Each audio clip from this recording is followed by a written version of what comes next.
C'est quand même, tu es l'un des exemples, on va dire, de la Guadeloupe, puisque on a toujours eu l'image, même moi aussi, l'image que c'est soit tu chantes, soit tu fais des études. En gros, le cliché, c'est soit tu es intelligent et tu chantes pas, et soit tu n'es pas intelligent et tu chantes en fait. C'est surtout le cliché que les parents à l'époque, surtout la dancehall, c'est quand même une musique qui était assez Il y avait beaucoup de difficile, préjugés, bien voilà, sûr. préjugée. Mm. Donc je tenais aussi à dire que grâce à toi, grâce à d'autres aussi hein, qui ont influencé les jeunes, la jeunesse et les grandes personnes, aujourd'hui la dancehall c'est une musique comme une autre. Elle peut passer sur toutes les ondes, que ce soit pour les grandes personnes et tout. Donc franchement pour ça, je peux rien te dire. Hein. Mais en tout cas, Bravo, bravo. je vais donner une information peut-être que les gens vont découvrir, y compris toi. Euh, c'est que mon label Step Out s'appelle Step Out aussi par rapport à ça. En fait, Step Out, ça veut dire quoi? C'est sortir des clichés, dépasser les clichés. C'est sortir des clichés, dépasser nos frontières, frontières musicales, frontières géographiques et frontières psychologiques. C'est pour ça que mon label s'appelle Step Out. C'est prendre la richesse que nous avons ici en Guadeloupe, aux Antilles, et, et permettre à notre musique de dépasser nos frontières. Step out. C'est-à-dire, il faut que, à l'image de Kassav, que notre musique, notre culture puisse rayonner au-delà de nos frontières. Et même dans mon parcours, c'est vrai que je transcende pas mal de clichés, puisque je suis chanteur de dancehall. Effectivement, j'ai fait des études, mais aussi, j'ai pas de locks. Ah, ça c'est pas faux. J'ai pas de locks, je suis un vrai chanteur de dancehall qui n'a pas de locks.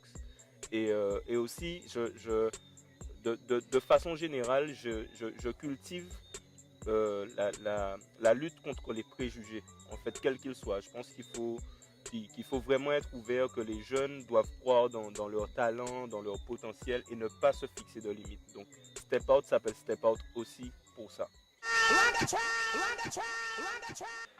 Ça donne encore plus envie justement d'acheter les albums, puisque on sait que c'est difficile le commerce. Donc surtout aux Antilles, parce qu'on achète encore moins qu'autre part. Donc merci de le dire, non puisqu'en fait, mais comme je le dis souvent, même si malheureusement euh, le statut de producteur fait que tu te retrouves avec des problèmes, les artistes sont toujours méfiants, des fois ils font des... Il, il peut y avoir certains problèmes par rapport encore à des préjugés vis-à-vis des producteurs. Moi j'ai toujours dit que le fait pour moi de monter un label de production antillais caribéen, c'est clairement un acte militant. Parce qu'aujourd'hui, quand on regarde les chiffres, entre ce qu'il faut investir pour produire un album de qualité et derrière les chiffres des ventes, on voit tout de suite que, il n'y a pas que d'équilibre. ça vaut pas le coup. Ouais. Ça vaut pas le coup. Beaucoup de gens m'ont dit, et on serait étonné de savoir le nombre de personnes, même dans le milieu de la musique, quand je leur ai dit, voilà, j'ai terminé mes études, je veux monter un label de production. Les gens qui m'ont dit, mais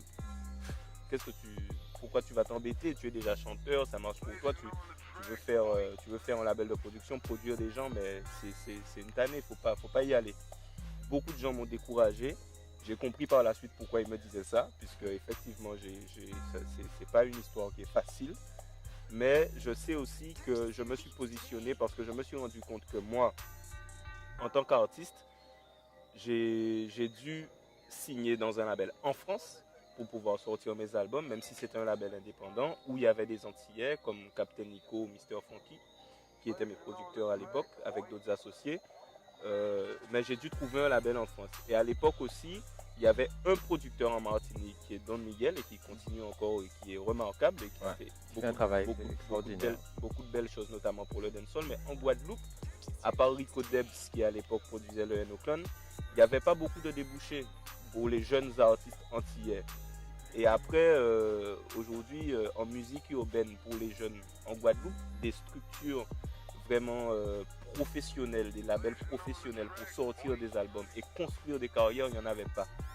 Et moi qui ai eu une expérience dans le national, en tant qu'artiste dans le national, qui a signé chez Universal, j'ai pu observer qu'en fait, les majors en France, Sony, Warner, Universal, n'avaient pas vraiment de considération Mais justement, par rapport à, pour nous, pour à- notre musique. justement, par rapport à Universal, où tu as signé, est-ce que, si tu veux, est-ce que ça t'a vraiment ouvert les yeux sur certaines choses? Est-ce que ça t'a apporté beaucoup de choses? Oui, clairement, mais c'est là aussi je vais aller au bout de mon idée tout à l'heure. En fait, je me suis rendu compte que les majors avaient du mal à nous considérer, auraient même du mal à nous respecter, puisque la plupart des artistes caribéens, antillais, qui ont signé dans des majors, ils ont tenu un été.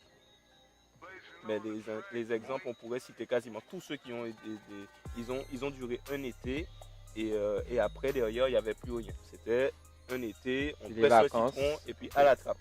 Voilà. Ok. Et il n'y avait pas de suivi. Donc mon objectif, c'est de créer un suivi de porter une part de structure dans la musique antillaise pour des artistes jeunes, pour des artistes urbains antillais, et d'arriver un jour, c'est mon rêve, je le dis là, d'arriver un jour à avoir une structure qui fasse quasiment jeu égal avec les majors.